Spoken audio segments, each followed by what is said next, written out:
Pep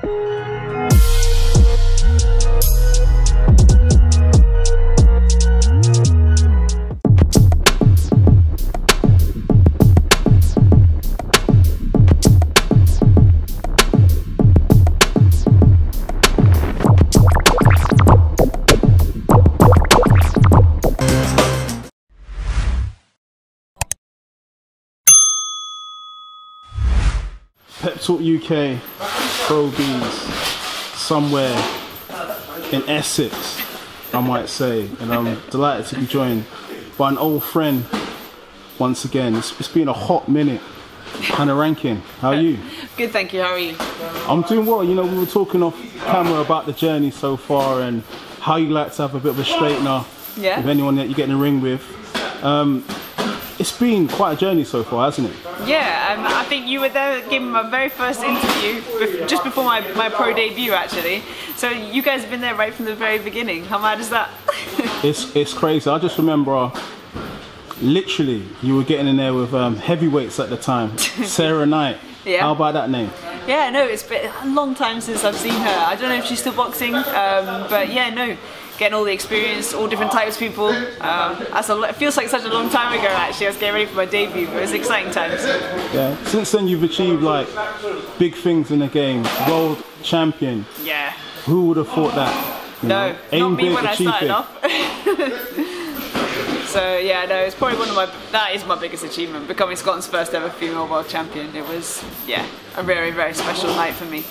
Because you remember when you started, you were, I think you were Bassoonist. Yeah. And you were kind of doing it, was it half and half? Was it half time and then kind of boxing part time? I still play the bassoon now, I still teach, I still actually play with orchestras, obviously when we're allowed to. This COVID situation meant I've not been in an orchestra for a very long time. It feels like forever actually, and I'm missing performing, I must admit. But yeah, no, I was doing more bassoon, and boxing gradually seems to have taken over a lot more, and it's my main focus just now, I'd say, 100%. 100%. Recently you had a fight in South Africa on the combat trail, and what was it like fighting in South Africa? Oh, it was brilliant. So we were in Cape Town. People there were amazing, really friendly, great vibe, big boxing like knowledge out there. They all love their boxing, they're really into it. I was fighting a two-time South African champion, Claressa, so Bayeni. I can't say her second name very well, but yeah, and it was a great fight. My first fight at welterweight, it was my welterweight debut. I felt great at the weight, and yeah, no, it was a really good performance for me. Yeah. And what are you campaigning at now? I know you was obviously at middle for the Savannah Marshall fight. I'm campaigning at welter now. At welter? Yeah, wow. At welter. So that last one was at less welter. Less calories. Yeah. Well, you know what? I feel great at the weight. I feel really good. I've got a lot of attributes, obviously being the taller, the bigger fighter in the ring. And I think it's about time I was the bigger fighter in the ring for a change.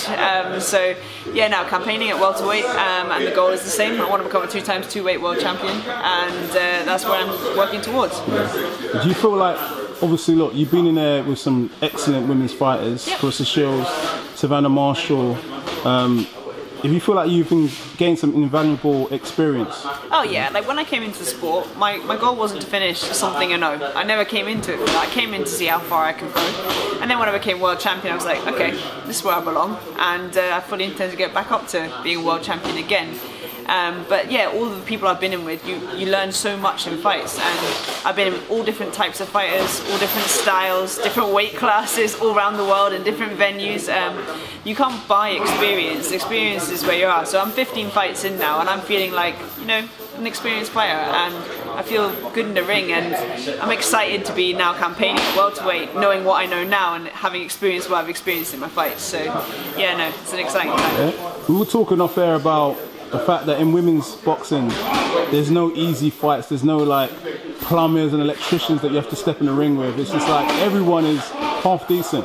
Yeah, absolutely. I mean, you gotta respect journeymen, they're amazing. Like their job, they help everybody get better at what they're at and help you find out your flaws. But women's boxing, we don't have those journey women. There's maybe one that I know, and that's Borislava Goranova, and actually she's fighting tomorrow night against Ellis Hopkins on the matchroom card. So I think that's Hopkins. And Boris is probably our main journey woman. She's been in with most of us. But other than that, it's all real proper fights. And I think women all have a point to prove when they get in the ring, which is why all the fights on the matchroom cards during lockdown have been amazing. They've all been really exciting. Yeah, really good Great fights. to tune in. And a lot of people that I live near, just the general public, are now talking about women's boxing. And so, like myself, Savannah Marshall, Terry Harper, Natasha Jonas, we're becoming household names, and that's amazing. You know, that's a far cry from where it was when I started out as a fighter. You know, when people were like, "Oh, why do you want to box?" And now it's like, "Oh, that's great. You know, I want to be like that girl. I want to go into boxing. I want to do this." So it's great that people have had a chance to actually see us perform live on such a great platform as Sky Sports. Yeah. You mentioned Sky Sports. Obviously, you didn't get the result against Savannah Marshall. Was it a case of her just being a bit too big that night? She's just too big for me, yeah. And I probably realised I'm not a middleweight after that fight. You can see the difference. But I was really pleased at the beginning of the fight. Felt I won the first 2 rounds, and the 3rd round was missed, and then it could have gone either way. But yeah, no, I picked up a couple of injuries in the fight, and I feel like the first half was one fight, and the second half was a different one. When I perforated my eardrum, balance was gone, so I didn't perform to the best of my abilities, and I found that I was really frustrated about that, you know. But again, she's a fantastic fighter, taking nothing away from her. I think we've got some exciting fights from Savannah Marshall coming up in the future, middleweight division. But yeah, now I've dropped down to welter now, and that's where I truly belong. You know, it's funny, I mentioned Savannah Marshall, and obviously you're friends with Cassandra Shields. Yeah. I think you know where this is going. I know exactly where it's going, and I'll say the same thing to you. I say to everybody else, I'm not giving you a prediction on the fight. I'm backing my sister Claressa. I'm backing her 100% to win the fight. I think it's going to be an exciting fight. But yeah, that's all I'm going to say on it. Yeah. Do you think that will actually happen? Obviously, there was talk of Eddie Hearn having to really cough up, you know, to get Claressa over here. Do you think that's going to happen? I don't think it's a case of Eddie having to really cough up, because if you compared it to a male fight, what's wrong with paying the right money for a unified middleweight world title fight between 2 of the pound for pound fighters in that weight class? I mean, like, that's my argument, you know. So if he has to pay more for it, he should, because it's exciting and it's a fight that everybody wants to see. Like, you can't say otherwise. Everybody wants to see Savannah and Claressa fight, and I know Claressa is very happy to come here. So I think Savannah will be fine to go there.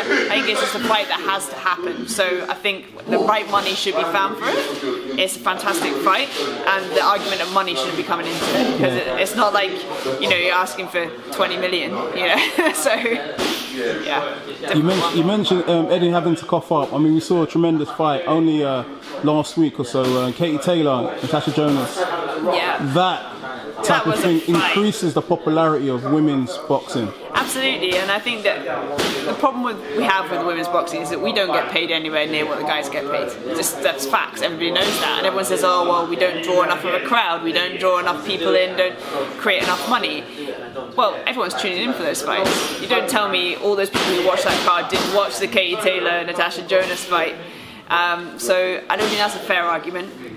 So I think we should be getting paid higher for what we do. We bleed exactly the same. We train just as hard as the guys. We hurt the same in the ring. So as you can see, some of those fights have been absolute wars. And like Ebony Ridges, for example, her face was a mess when she came out. You know. And why are we getting paid less for putting on the same sort of exciting entertainment for people to watch? So yeah, so many great fights. Absolutely. Ebony Bridges, Shannon Courtney, Natasha Jonas, Katie Taylor, even Bassoon against Katie Taylor before. You and Savannah Marshall. Women's boxing is in a great place at the moment. Yeah, definitely. Fantastic. I mean, like, everybody can talk about every single one of the fights that happened during the lockdown for the women's fights. There was always something going on that was exciting to see. I mean, mine and Savannah fight won Dramatic Fight of the Year from the WBC. So it's exciting, you know, and it's starting to get acknowledgement worldwide now. And I think that can only be a good thing for women's boxing. And I'm excited to see where it goes in the next sort of 5 years, what could happen. Because it's exciting to be at the forefront of the change, you know, like I'm in the moment where things are starting to change. Yes. And being at the forefront of that is exciting, so yeah. No, definitely, this is something I know your trainer Noel Callan's talked about for a long while, that you feel like women's boxing was about to take off, and do you know what? 4 or 5 years later, you're right. Absolutely, 100%, and now I'm seeing more girls getting in the gyms. I'm seeing more girls like coming out of like the amateurs wanting to go pro, and like even at home in Scotland, which is particularly personal for me, like there's a lot more girls coming in to start amateur boxing. There's more guys sort of supporting them, like their fathers and their mums are like supporting them to come and train. It's not considered weird that girls want to do boxing anymore, and you know, I'm hoping that I'm an inspiration to that next generation coming through, because I'd love to see a regular female fight in all of the cards. I'd like to see that. You know what, it's just to kind of conclude, how crazy would it be? When I saw you were like the apprentice in the ring with the seasoned pros. Yeah. Now, potentially, you're going to be that person that's a seasoned pro in there with someone just starting out in the game. Yeah. How crazy is that? It's mad. When I sat down and thought about it the other day, I was like, 15 fights in? That makes me a seasoned pro. I'm well into it, so no turning back now. So yeah, that world title is where I want to get. So I know you can't confirm anything to me, but when are you likely to be out for your next fight, or fight news soon? There was fight news soon. After my last fight in March, I was hoping to be out at the end of May, but that fell through. So there will be some fight news really, really soon. I'm hoping to be out in July. Just watch this space, and the next fight will be up soon, and I'm excited to get back in there as always. Thank you. All right, we'd like to wish you all the best. Thank you. For your next fight, and yeah, go win the next world title. Absolutely. That's and a Rankin. Thank you. Talk. Thank you very much. Thank you.